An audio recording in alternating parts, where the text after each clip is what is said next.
स्वागत है आप सभी का प्रश्न मंच में। आज हम बात करेंगे हमारी पृथ्वी के बारे में। द अर्थ, जिस ग्रह पर हम रहते हैं, उसके बारे में 25 टॉप जीके के क्वेश्चंस हम देखेंगे जो विभिन्न परीक्षाओं में भी बार बार पूछे जाते हैं। चलिए शुरू करते हैं। पहला प्रश्न, हमारी पृथ्वी कब बनी?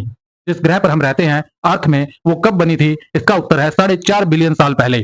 और सबसे पहले जब अर्थ बनी थी तो वो पिघलता हुआ एक आग का गोला थी, और बाद में धीरे धीरे वह ठंडी हुई और आज का जैसी उसकी शेप है वो धारण की। तो 4.5 बिलियन साल का इतिहास है पृथ्वी का। अगला प्रश्न, पृथ्वी पर जीवन कब शुरू हुआ? 4.5 बिलियन साल पहले पृथ्वी बनी थी और जीवन शुरू हुआ था पृथ्वी पर 3.5 बिलियन साल पहले, यानी 1 बिलियन साल लग गया पृथ्वी पर जीवन शुरू होने में। अगला, और पानी में यह जीवन शुरू हुआ था। अगला प्रश्न देखते हैं, सूर्य से दूरी के अनुसार पृथ्वी का कौन सा स्थान है? सूर्य से दूरी के हिसाब से हमारे सोलर सिस्टम में देखो 8 ग्रह हैं, उसमें से पृथ्वी सूर्य से दूरी के हिसाब से तीसरे नंबर पर आती है। इसका उत्तर है तीसरा स्थान। पहले बुध, फिर शुक्र, फिर पृथ्वी, फिर मंगल, फिर जुपिटर यानी बृहस्पति, फिर शनि, फिर यूरेनस, फिर नेपच्यून। ये सीक्वेंस है सूर्य से दूरी के अनुसार हमारे सौरमंडल में 8 ग्रहों का। तो पृथ्वी सूर्य से दूरी के हिसाब से तीसरे नंबर पर आती है। और आकार के अनुसार अगर देखा जाए, इसमें पूछा गया कि आकार के अनुसार पृथ्वी का सौरमंडल में कौन सा स्थान है? साइज के अकॉर्डिंग पृथ्वी का स्थान है पांचवा। पांचवा सबसे बड़ा ग्रह है हमारे सौरमंडल में। अगला प्रश्न, पृथ्वी और सूर्य के बीच में कितनी दूरी है? पृथ्वी और सूर्य के बीच में 15 करोड़ किलोमीटर की दूरी है। 15 करोड़ किलोमीटर का डिस्टेंस है पृथ्वी और सूर्य के बीच में, यानी सूरज हमारे से 15 करोड़ किलोमीटर दूर है। अगला प्रश्न, पृथ्वी और चांद के बीच में कितनी दूरी है? चांद हमसे कितनी दूर है? तो ये है 3,84,400 किलोमीटर। इसलिए हमें चांद इतना बड़ा दिखाई देता है क्योंकि ये हमसे काफी नजदीक है, और सूरज हमारे से 15 करोड़ किलोमीटर दूर है और चांद है सिर्फ 3,84,000 किलोमीटर दूर। अगला प्रश्न, पृथ्वी कितने समय में सूरज का चक्कर पूरा करती है? ये हमें पता है कि पृथ्वी और सभी ग्रह सूर्य के चारों ओर घूमते हैं, तो पृथ्वी को कितना टाइम लगता है एक चक्कर पूरा करने में? इसका उत्तर है 365 दिन 6 घंटे, जिससे कि हमारा एक साल बनता है। 365 दिन में पृथ्वी एक चक्कर पूरा कर लेती है। अगला प्रश्न, पृथ्वी किस गति से सूर्य का चक्कर लगा रही है? पृथ्वी जो सूर्य के चारों ओर घूम रही है, किस स्पीड से घूम रही है? इसका उत्तर है 30 किलोमीटर प्रति सेकंड। इतनी ज्यादा तेज स्पीड से पृथ्वी घूम रही है सूर्य के चारों ओर, यानी एक सेकंड में 30 किलोमीटर। अगला प्रश्न, पृथ्वी अपने अक्ष पर किस दिशा में घूम रही है? पृथ्वी की दो प्रकार की गति है, एक तो सूर्य के चारों ओर जिसको बोलते हैं रिवोल्यूशन ऑफ अर्थ, एक अपनी ही एक्सिस पर ये घूमती रहती है जिसको बोलते हैं रोटेशन ऑफ अर्थ। तो जो रोटेशन है वो किस दिशा में है? वो है पश्चिम से पूर्व की दिशा में। अगला प्रश्न, पृथ्वी अपने अक्ष पर कितने समय में एक चक्कर पूरा कर लेती है? सूर्य के चारों ओर हमने देखा 365 दिन में पूरा कर लेती है, लेकिन अपने अक्ष पर यानी जो रोटेशन है वो कितने समय में पूरा करती है? 23 घंटे 56 मिनट, यानी लगभग 24 घंटे, जिससे कि हमारा एक दिन और रात बनता है। तो 23 घंटे 56 मिनट में अपना एक रोटेशन पूरा कर लेती है पृथ्वी। अगला प्रश्न देखते हैं, पृथ्वी अपने अक्ष पर किस गति से घूम रही है? जो अपने रोटेशनल स्पीड है पृथ्वी की, वो कितनी है? वो है लगभग 1610 किलोमीटर प्रति घंटा। अगला प्रश्न, पृथ्वी अपने अक्ष पर कितनी झुकी हुई है? आपने ग्लोब में कभी देखा होगा कि ग्लोब में पृथ्वी थोड़ी टेढ़ी दिखाई देती है, झुकी हुई दिखाई देती है, क्योंकि अंतरिक्ष में भी हमारी पृथ्वी झुकी हुई है। और कितनी झुकी हुई है? 23.5 डिग्री के एंगल पर अपने अक्ष पर झुकी हुई है। अगला प्रश्न देखते हैं, पृथ्वी पर दिन और रात बनने के पीछे क्या कारण है? जो हमारे ग्रह पर 12 घंटे का दिन होता है और 12 घंटे की फिर रात होती है, तो वो क्यों बनते हैं दिन और रात? उसका कारण है पृथ्वी का अपने अक्ष पर घूमना। पृथ्वी जो अपने अक्ष पर घूमती है तो आधे हिस्से पर ही सनलाइट पड़ती है जिस हिस्से में दिन होता है, फिर जब वो आधा हिस्सा घूमता है तो बाकी हिस्से में रात हो जाती है, और यही अल्टरनेट चलता रहता है। अगला प्रश्न देखते हैं, पृथ्वी पर दिन और रात छोटे बड़े होने के पीछे क्या कारण है?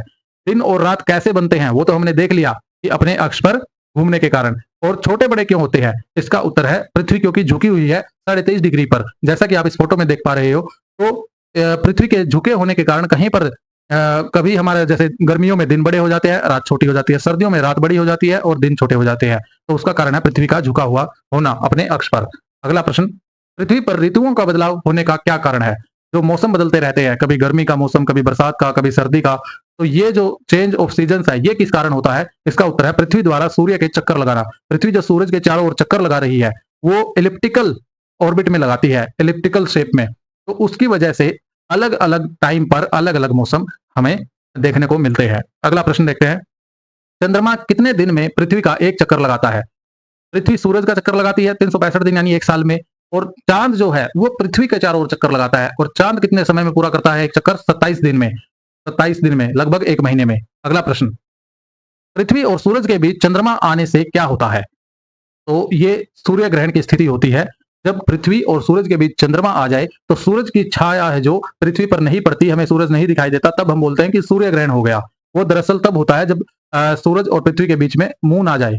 अगला प्रश्न, किस दिन पृथ्वी सूरज के सबसे नजदीक होती है? तो हमने जैसे कि देखा पृथ्वी सूरज के चारों ओर एलिप्टिकल शेप में घूमती है और सबसे जो नजदीक होती है वो पृथ्वी पूरे साल में 3 जनवरी को होती है। 3 जनवरी को पृथ्वी सूरज के सबसे ज्यादा नजदीक रहती है। अगला प्रश्न देखते हैं, किस दिन पृथ्वी सूरज से सबसे दूर होती है? इसका उत्तर है 4 जुलाई। 4 जुलाई को पृथ्वी सूरज से सबसे ज्यादा दूर रहती है। अगला प्रश्न, सबसे बड़ा दिन कब होता है? पूरे साल में सबसे बड़ा दिन जो होता है वो है 21 जून को। पूरे साल में सबसे बड़ा दिन होता है 21 जून को। अगला प्रश्न, सबसे छोटा दिन कब होता है? सबसे छोटा दिन होता है 22 दिसंबर को। आपने देखा होगा दिसंबर में सर्दियां होती है तो सर्दियों में दिन छोटे होते हैं, तो पूरे साल का सबसे छोटा दिन होता है 22 दिसंबर को। अगला प्रश्न, पृथ्वी को कितने हिस्सों में बांटा जा सकता है? कितनी परतें हैं पृथ्वी की? तो इसका उत्तर है 3, क्रस्ट, मेंटल और कोर। यानी क्रस्ट यानी भूप्रपटी, सबसे ऊपरी सतह जिस पर हम रहते हैं, उसके नीचे आती है मेंटल, उसके भी नीचे आती है कोर, पृथ्वी का जो केंद्रीय भाग है बिल्कुल। तो ये 3 हिस्से हैं पृथ्वी के। अगला प्रश्न, पृथ्वी के नीचे जाने पर तापमान पर क्या असर पड़ता है? जैसे हम पृथ्वी में नीचे की ओर जाते हैं तो तापमान क्या होता है? तापमान बढ़ता है। क्यों? क्योंकि पृथ्वी की जो कोर में है उसमें पिघलता हुआ लावा है, आयरन और निकल से बना हुआ। तो उस पिघलते हुए लावा की वजह से ही जमीन पर ज्वालामुखी आते हैं और इसी वजह से जैसे जैसे हम नीचे जाते हैं तो टेम्परेचर बढ़ता जाता है। अगला प्रश्न देखते हैं, पृथ्वी के केंद्र में कितना तापमान है? जो हमने देखा कि पृथ्वी के अंदर जो कोर है वहां पे लावा है पिघलता हुआ, वहां पे टेम्परेचर कितना है? टेम्परेचर बहुत ज्यादा है, 5000 डिग्री सेल्सियस। पृथ्वी के केंद्र यानी कोर में 5000 डिग्री सेल्सियस का टेम्परेचर रहता है। अगला प्रश्न देखते हैं, पृथ्वी के कितने भाग पर जल है? पृथ्वी के लगभग 71% हिस्से पर जल है यानी पानी है, लेकिन इसमें से 97% पानी खारा है। पीने योग्य पानी है जो वो 3% है, उसमें से भी काफी मात्रा में पानी ग्लेशियर्स में जमा है बर्फ के रूप में। तो बहुत ही कम पानी की मात्रा है जो हमारी पीने के लिए बचती है। वैसे ओवरऑल देखा जाए तो 71% पानी पृथ्वी के पर है और इसीलिए इसे नीला ग्रह भी कहा जाता है। तो ये हमने हमारी पृथ्वी के बारे में टॉप 25 प्रश्न देखे जो कि अलग अलग परीक्षाओं में बहुत ही काम आएंगे। इसी प्रकार के वीडियोस के लिए सब्सक्राइब करिए हमारा channel. Thank you very much.